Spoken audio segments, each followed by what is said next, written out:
আসসালামু আলাইকুম।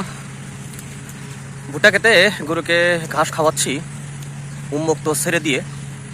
আর এই দৃশ্য দেখে কিছু অতীতের স্মৃতি মনে পড়ে গেল, তাই আপনাদের সাথে আমাদের অঞ্চলের সেই স্মৃতিপরা মনের কথাগুলো শেয়ার করছি।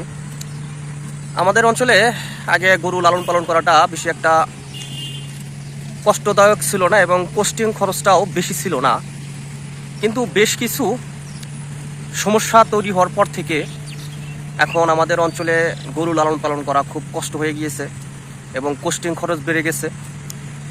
সেই বিষয়গুলো হচ্ছে, প্রথমত হচ্ছে আমাদের এখানে উন্মুক্ত ছেড়ে দেওয়ার আর কোনো জায়গা নেই যে গরুগুলোকে উন্মুক্ত ছেড়ে দিয়ে সেখানে ঘাস খাওয়াবো। দ্বিতীয়ত হচ্ছে যে ঘাস চাষবাস করার মতো সেরকম পতিত জমি নেই।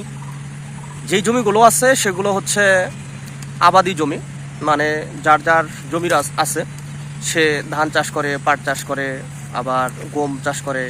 এখন আমাদের এখানে দ্বিতীয় ফসল হচ্ছে ভুট্টাও চাষ করে আর কি।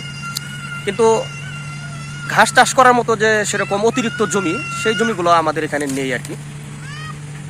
আর সেই বিষয়টা হচ্ছে, তার সাথে আর একটা বিষয় যেটা হচ্ছে, আমাদের এখানে ঘাস আগে যেরকমভাবে উন্মুক্ত ছেড়ে দিয়ে খাওয়াতো, সেরকম উন্মুক্ত ছেড়ে দেওয়ার মতো জমিও এখন নেই। কারণ অধিকাংশ জমিগুলাই বাগান হয়ে গেছে, সুপারির বাগান। এটা আমাদের এখন এলাকার প্রধান অর্থনৈতিক একটা ফসল হয়ে গিয়েছে, যার কারণে যে সমস্ত টানি জমিগুলা ছিল আর কি, সেই জমিগুলা আপনার হচ্ছে বাগান লাগিয়ে ফেলছে, যার কারণে আর সেখানেও ছেড়ে দিয়ে খাওয়ানোর মতো কোনো বুদ্ধি নাই আর কি। আর হচ্ছে এই যে একটা দুইটা অপশন বললাম যে ছেড়ে দেওয়ার মতো খাওয়ানোর মতো জমিও নাই।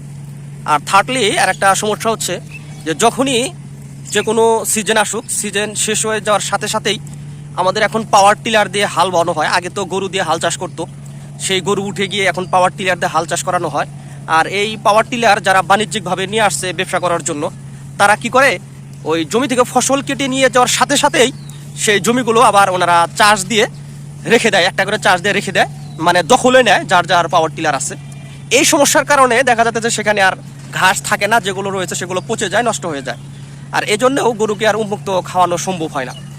এই যে মনে করেন এরকম 3-4-5টা বিষয় আগে ছিল, আগে অপশন ছিল গরুকে খাওয়ানোর জন্য উন্মুক্তভাবে, কিন্তু সেগুলো আর এখন আমাদের এখানে নেই, যার কারণে কোস্টিং খরচটা বেড়ে গেছে এবং উন্মুক্ত ছেড়ে দিয়েও খাওয়ানোর বিষয়টা বেড়ে গেছে। এই জন্য আমাদের এলাকায় খুব গরুটা পালা এখন কষ্টসাধ্য। তাই আজকে এই কথাগুলো মনে পড়ে গেল। আমাদের এই ভুট্টা লাগিয়েছিলাম, এখানে অনেকেই ভুট্টা লাগিয়ে এখন আপনার হচ্ছে পাট চাষ করেছে, আমরা পাট চাষ করি নাই, এখানে উন্মুক্ত রেখে দিয়েছি। প্ল্যান হচ্ছে যে গরুগুলোকে খাওয়াবো। তো এই জন্য কথাগুলো মনে পড়ে গেল, আপনাদের সাথে শেয়ার করলাম। ঠিক আছে, ভালো থাকবেন, আল্লাহ হাফিজ।